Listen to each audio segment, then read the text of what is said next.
हम लोग डिस्कस कर रहे थे concentration terms of solution, solution की सांद्रता पर। सांद्रता पदों में मैंने आपको weight by weight percentage, volume by volume percentage और वेट बाय वॉल्यूम परसेंटेज, तीन कंसंट्रेशन यूनिट्स हम लोग ऑलरेडी डिस्कस कर चुके हैं। आज हम लोग डिस्कस करने वाले हैं next concentration terms which is ppm concentration. Ppm concentration, ठीक है, साइड 4 नंबर है ये आपके। पीपीएम कंसंट्रेशन, पीपीएम कंसंट्रेशन क्या है? ये है आपका पार्ट पर मिलियन। पार्ट पर मिलियन मतलब भाग प्रति 10 लाख। 1 मिलियन बराबर होता है आपका 10 लाख, 10 लाख। विलियन के प्रति 10 लाख भाग में, विलियन के प्रति 10 लाख भाग में उपस्थित विलेय के भागों की संख्या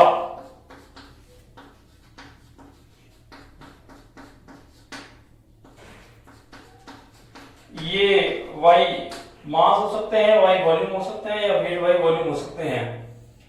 तो parts of solute which are present in per 10 lakhs part of solution known as PPM concentration of solution.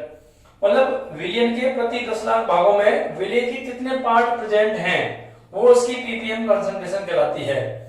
इस कंसंट्रेशन का यूज कब किया जाता है? जब सॉल्यूशन बहुत ज्यादा डाइल्यूट होता है, जब सॉल्यूट का अमाउंट सॉल्यूशन में बहुत ही कम होता है। ठीक है, इसको रिप्रेजेंट करने का तरीका क्या है? Ppm concentration is equal two parts of solute मतलब विलेय के भागों की संख्या divided by total part of solution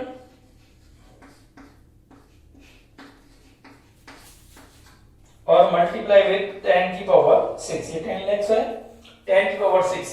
इतने पार्ट में इतना है तो 10 लाख में कितना है, ये हो जाएगा आपका पीपीएम कंसंट्रेशन। बड़ा इजी है पीपीएम कंसंट्रेशन कैलकुलेट करना। इसको आप ग्राम ग्राम, वॉल्यूम वॉल्यूम या वेट बाई वॉल्यूम में कैलकुलेट कर सकते हैं। ये आपका पीपीएम कंसंट्रेशन। जैसे वाटर में O2 की जो सॉल्युबिलिटी है, O2 गैस की वाटर में जो सॉल्युबिलिटी है वो बहुत कम होती है, तो O2 के वाटर में जो सॉल्युबिलिटी है उसको रिप्रेजेंट करने के लिए आप पीपीएम कंसंट्रेशन यूज करते हैं। वाटर में फ्लोराइड, नाइट्रेट ऐसे जो आयंस हैं उनकी कंसंट्रेशन को रिप्रेजेंट करने के लिए भी पीपीएम कंसंट्रेशन यूज की जाती है। ठीक है, सिंपल है। सॉल्यूट का अमाउंट आपको दिया रहेगा, सॉल्यूशन का अमाउंट आपको दिया रहेगा, यहां से आप इसे पीपीएम कंसंट्रेशन में रिप्रेजेंट कर सकते हैं। So simple. ठीक, ओके। नेक्स्ट नंबर 5 क्वेश्चंस एक साथ देखेंगे हम लोग। आज 3-4 यूनिट्स पढ़ेंगे, उसके बाद नेक्स्ट लेक्चर में हम लोग इनकी क्वेश्चन प्रैक्टिस करेंगे।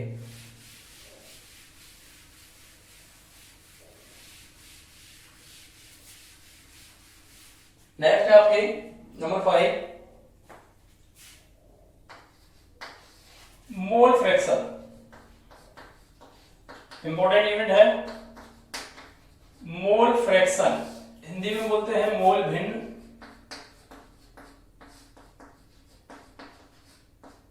कई बार मोल प्रभाज और कई बार मोल अंश के नाम से इसे जाना जाता है। ठीक है, इंपॉर्टेंट है, ठीक से समझना है इसको। मोल फ्रैक्शन, मोल फ्रैक्शन, मोल भिन्न, मोल प्रभाज या मोल अंश। एक्चुअल में क्या है, कई बार हम लोग सॉल्यूशन में प्रेजेंट जो कंपोनेंट्स हैं उनको नंबर ऑफ मोल्स में रिप्रेजेंट करते हैं। अब अपन लोग एग्जांपल द्वारा इसको एक्सप्लेन करते हैं। मान लीजिए अपने दो कंपोनेंट है, एक कंपोनेंट है ए, एक कंपोनेंट है बी। क्या है? ए और बी। ठीक है, ए और बी दो कंपोनेंट है, इसको आप मान लीजिए सॉल्यूट, इसको मान लीजिए सॉल्वेंट। सॉल्यूट और सॉल्वेंट W1 ग्राम अमाउंट को W2 ग्राम में डिसॉल्व किया गया है। सॉल्यूट ए का मैंने W1 ग्राम लिया, उसे सॉल्वेंट बी के W2 ग्राम में डिसॉल्व कर दिया।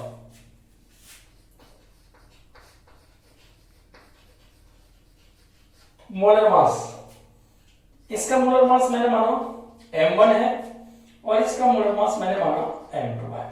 ठीक है, मोलर मास मोलर द्रव्यमान ऑलरेडी कैलकुलेट करना आता होगा आप लोगों को। ठीक है, किसी भी कंपाउंड का मोलर मास, उसका जो मॉलिक्यूलर फॉर्मूला है उसमें जितने भी एलिमेंट्स हैं उन सब के एटॉमिक मास को ऐड कर दीजिए तो उसका मोलर मास आपको कैलकुलेट हो जाता है। तो W1 W2 क्या है, ग्राम में अमाउंट है सॉल्यूट और सॉल्वेंट की, M1 और M2 इनके मोलर मास हैं। अब अगला स्टेप में आता है नंबर ऑफ मोल्स। क्वेश्चन में आपको डायरेक्ट नंबर ऑफ मोल्स कम दिए हुए रहते हैं, ये अमाउंट दिया हुआ रहता है तो उसको मोल्स में कन्वर्ट करना पड़ता है आपको। Number of moles, moles calculate करने का फॉर्मूला क्या होता है, mass in gram divided by molar mass. मान लो इसको सॉल्व करने के बाद क्या आता है आपका N1, क्या आता है N1।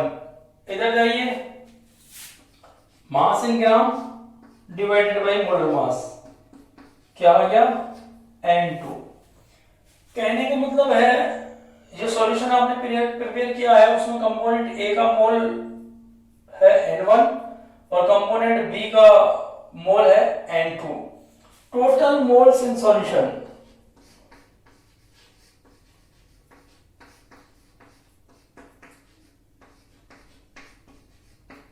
कितना हो गया N1 प्लस N2। ठीक है, N1 प्लस N2, ये टोटल नंबर ऑफ मोल्स हो गए जो सॉल्यूशन में प्रेजेंट है। समझना, मोल्स दे रखे हो डायरेक्ट तो कोई दिक्कत है ही नहीं आपको। यदि मास दिया हुआ है ग्राम में तो आप उस मास को मोलर मास से डिवाइड करेंगे, मोलर मास से डिवाइड करने के बाद नंबर ऑफ मोल्स कैलकुलेट करेंगे। अब हमें निकालना है मोल फ्रैक्शन। तो देख लीजिएगा, यहां से आप डेफिनेशन निकाल देंगे मोल फ्रैक्शन की। किसी मिक्सचर में किसी कंपोनेंट का मोल फ्रैक्शन उसके मोल और टोटल नंबर ऑफ मोल का क्या है, रेशो है। मतलब जिस भी कंपोनेंट का मोल फ्रैक्शन आपको कैलकुलेट करना है उसके मोल divided by total mole in mixture. तो देखिएगा, mole fraction of A,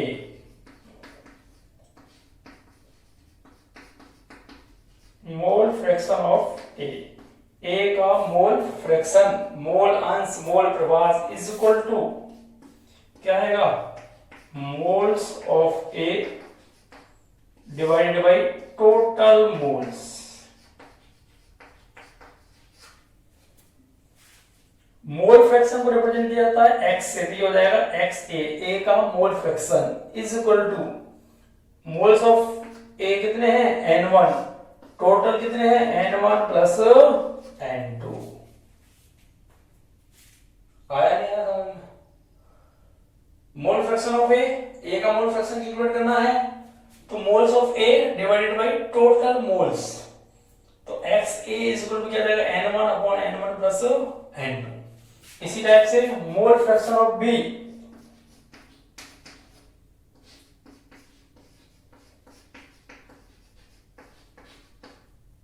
mole fraction of B किससे लिखेंगे, X B से क्या हो जाएगा, number of moles of B divided by total number of moles.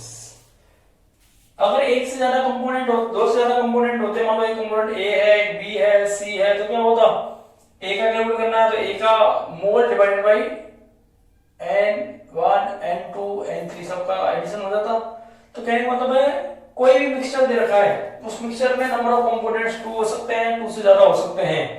किसी का भी आपको मोल फ्रैक्शन कैलकुलेट करना है तो उसके मोल डिवाइडेड बाय कुल मोल करना है आपको। ठीक है, जिस भी कंपोनेंट का मोल फ्रैक्शन आपको निकालना है उसके number of moles divided by total moles करेंगे तो आपको उसका मोल फ्रैक्शन कैलकुलेट हो जाएगा। अब इतना सिंपल सवाल तो आएगा नहीं कि इसके मोल इतने हैं, इसके मोल इतने हैं, इसका मोल फ्रैक्शन निकालो, इसका मोल फ्रैक्शन निकालो। वो क्या करता है, इतने ग्राम को इतने ग्राम में डिसॉल्व किया गया है, दोनों के मोल फ्रैक्शन निकालिए। तो सबसे पहले आप ग्राम में अमाउंट दिया हुआ रहेगा, मोलर मास लिखेंगे, ग्राम में अमाउंट को मोलर मास से डिवाइड करेंगे, नंबर ऑफ मोल्स आ जाएंगे, उसके बाद आप इस टाइप से मोल फ्रैक्शन कैलकुलेट करेंगे। ठीक है, समझ में आ गया। जिस भी कंपोनेंट का मोल फ्रैक्शन निकालना उसके number of moles divided by total number of moles. अब एक इंपॉर्टेंट चीज देखिएगा यहां, किसी भी कंपोनेंट, किसी भी मिक्सचर में जितने भी कंपोनेंट्स हैं उन सभी के मोल फ्रैक्शंस का जो सम है वो हमेशा कितना होता है, XA plus XB equal to कितना आएगा, 1 आएगा। चाहे तो आप XA की वैल्यू यहां रख दो, XB की वैल्यू यहां रख दो, चेक कर लो क्या आएगा, 1 ही आएगा। अगर मान लीजिए 3 कंपोनेंट होते A B C, इसका नंबर ऑफ मोल्स N1 है, इसका N2 है, इसका N3 है, तो इसका मोल फ्रैक्शन क्या आता, XA is equal to N1 upon N1 plus N2 plus N3। इसका क्या आता, XB is equal to N2 divided by N1 plus N2 plus N3। इसका क्या आएगा, XC is equal to N3 divided by N1 plus N2 plus N3। और XA plus XB plus XC is equal to 1। 3 component है mixture में, तो तीनों component के mole fraction का सम कितना होगा, 1 होगा। अगर 2 ही कंपोनेंट है तो आप देख सकते हैं XA अगर दिया हुआ हो तो XB निकाल सकते हैं ना आप लोग। XA इक्वल क्या हो जाएगा, 1 माइनस XB। तो कहने का मतलब है किसी मिक्सचर में अगर आप इंडिविजुअल अलग अलग कंपोनेंट का मोल फ्रैक्शन निकालें फिर उनको जोड़ें तो आंसर कितना होना चाहिए, 1। अगर 1 नहीं आ रहा है तो इसका मतलब है कैलकुलेशन मिस्टेक हुई है, कहीं ना कहीं गलती हुई है आपसे। समझ में आ गई बात। तो ये है बड़ा सिंपल सा तरीका जिससे आप किसी भी मिक्सचर में प्रेजेंट किसी भी कंपोनेंट का मोल फ्रैक्शन निकाल सकते हैं। Mole fraction is the ratio of mole of component and total number of moles which are present in mixture. समझ गए आप लोग। अब नेक्स्ट देखिएगा, क्वेश्चन निकालेंगे। पहले थ्योरी आपको डिस्कस करनी है, पढ़ना है, एक बार बुक से भी देखना है सब चीजों को। उसके बाद हम लोग अगले लेक्चर से इन पर डिपेंडेंट क्वेश्चंस देखने वाले हैं।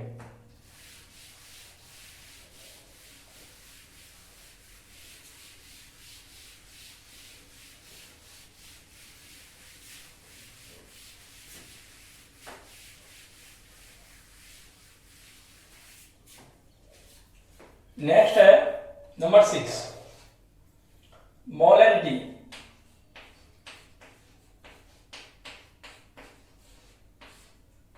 हिंदी में बोलते हैं मोलरता।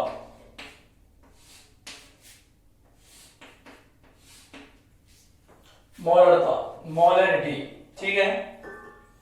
कैपिटल एम से नोट किया जाता है, मतलब आंसर के बाद एम लगाया जाता है। तो मोलैरिटी क्या है देखिएगा, 1 लीटर विलियन में, 1 लीटर मतलब कितना हो गया, 1000 ml, ठीक है। 1 लीटर में 1000 मिलीलीटर होता है आपका। 1 litre is equal to 1000 millilitre. तो 1 लीटर विलियन में उपस्थित विलेय, सॉलिड विलेय के मोलों की संख्या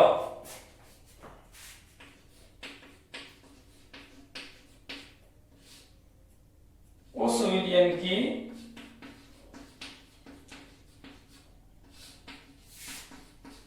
मोलता कहलाती है।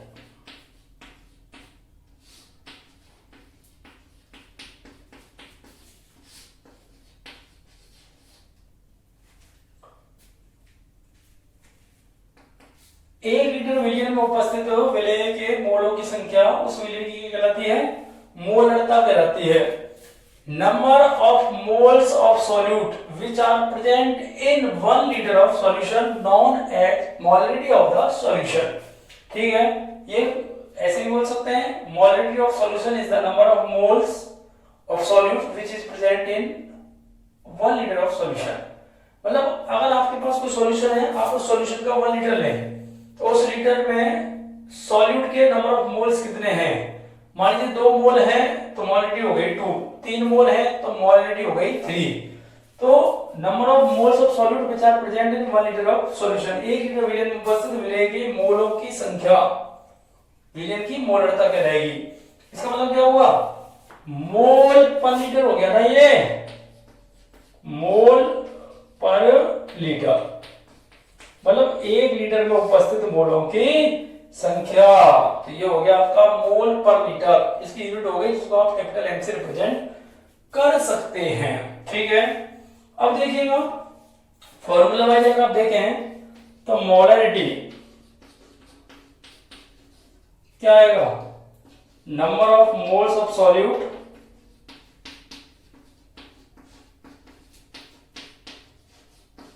ये वो मोल्स हैं जो सॉल्यूशन में प्रेजेंट हैं, number of moles of solute divided by volume of solution किसमें, इन लीटर। हो गया ना, मोल पर litre, number of moles divided by total volume, तो ये आ जाएगा मोल पर लीटर। ठीक है, अब इतना सिंपल थोड़ी क्वेश्चन बनेगा, मोल्स दे देगा और वॉल्यूम दे देगा लीटर में और क्वेश्चन सॉल्व करो आप लोग।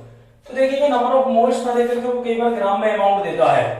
ठीक है, तो मैंने आपको बताया गया है जिस कंपाउंड का आपको ग्राम में अमाउंट दिया गया है उसको उसके मोलर मास से डिवाइड कर दीजिए, amount in gram divided by molar मास, ऐसा करते ही आपको उसके नंबर ऑफ मोल्स कैलकुलेट हो जाते हैं। वॉल्यूम लीटर में दिया हुआ है, ठीक है, लीटर में नहीं दिया हुआ है तो उसको ml में लेंगे, तो लीटर में क्या करेंगे, कन्वर्ट, लीटर में कन्वर्ट करने के लिए 1000 से डिवाइड किया जाता है। तब इस फॉर्मूले को थोड़ा और मॉडिफाई करके लिखा जाए तो फॉर्मूला बनता है आपका molarity is equal to mass of solute, किसमें आएगा ये, ग्राम में, डिवाइडेड बाय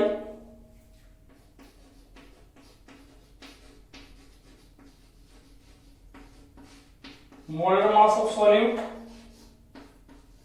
ग्राम पर मोल में दिया हुआ रहता है आपको, molar mass of solute into volume of solution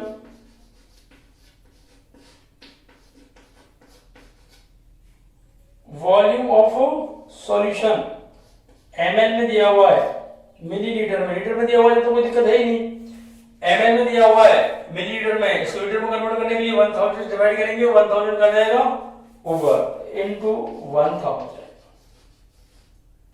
तो इस फॉर्मूले का यूज किया जाता है नॉर्मली मोलरिटी कैलकुलेट करने के लिए। कई बार मोलरिटी दी हुई रहती है, मास ऑफ सॉल्यूट पूछता है, मोलर मास आप फॉर्मूले से निकाल ही लेंगे। तो ये इंपॉर्टेंट है, इस पर कई बार क्वेश्चंस आप लोगों से पूछे गए हैं। कई बार डेफिनेशन पूछता है व्हाट इज मोलरिटी, तो आप बता सकते हैं molarity is the number of moles of solute which are present in 1 litre of solution. ठीक है, 1 लीटर विलयन में उपस्थित विलयन के मोलों की संख्या उस विलयन की क्या कहलाती है, मोलरता या मोलरिटी कहलाती है। तो मैंने ये फॉर्मूला भी लिखा हुआ है, number of moles of solute divided by volume of solution. यहां आप देख सकते हैं मोल्स ना दिए हुए हो, ग्राम में अमाउंट दिया गया हो, तो ग्राम में जो अमाउंट आपको दिया गया है उसको आप मोलर मास से डिवाइड करेंगे तो आपको यहाँ नंबर ऑफ मोल्स आएंगे। वॉल्यूम ml में लिखा हुआ है, ml को लीटर में कन्वर्ट करके 1000 से भाग दिया है, 1000 ऊपर। तो इस पर डिपेंडेंट क्वेश्चंस आते हैं कई बार इस फॉर्मूले पर। तो ये फॉर्मूला आपको नेक्स्ट लेक्चर तक लर्न करना है ताकि आप इस पर क्वेश्चंस इजीली निकाल सकें। ठीक है, अब देखिएगा next number 7।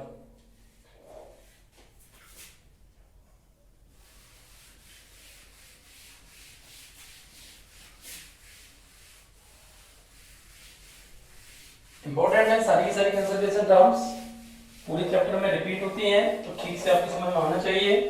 Number of moles class 11 से है आपका। ठीक है, अब देखिएगा नेक्स्ट आता है आपका मोलरता। वो मोलरता था, ये मोलरता है, ये हो गया आपका नंबर 7। इसको लिखते हैं मोलैलिटी, वो था मोलैलिटी, ये है मोलैलिटी, स्मॉल m से रिप्रेजेंट किया जाता है। उसमें कंसंट्रेशन के बाद लिखा रहता है मोलर या लिखा रहता है मोलल, मोलल। ठीक है, तो मोलरता मोलैलिटी ये क्या है देखिएगा, 1000 ग्राम, जो कि इक्वल होते हैं किसके, 1 किलोग्राम। 1000 ग्राम विलायक या सॉल्वेंट वर्ड यूज किया गया है, विलियन शब्द नहीं आया, देखिएगा विलायक, ये इंपॉर्टेंट है, इस पर ध्यान रखना है आपको। 1000 ग्राम विलायक में उपस्थित 1000 ग्राम विलायक में उपस्थित विलेय के मोलों की संख्या।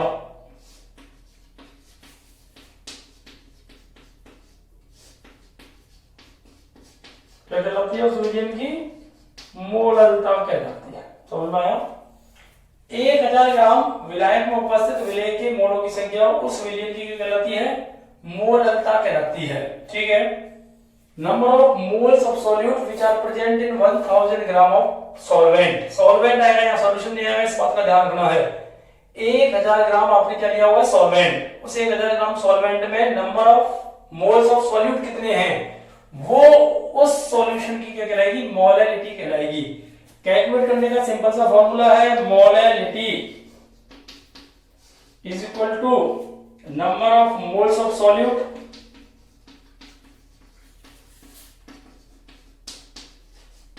डिवाइडेड बाई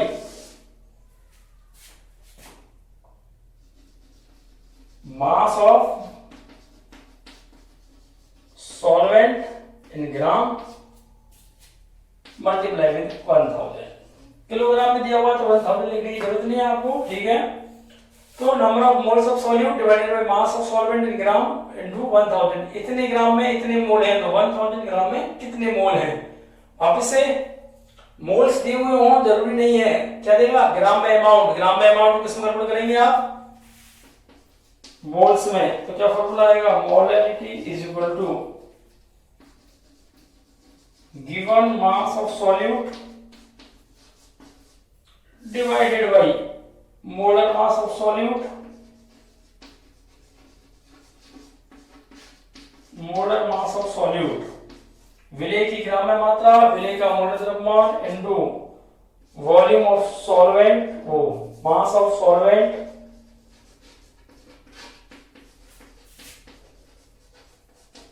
किसमें लेना है, ग्राम में, मल्टीप्लाई विद 1000।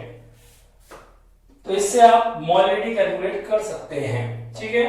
अगले लेक्चर तक आपको ये सारे फॉर्मूले याद करने हैं, ठीक से समझने हैं।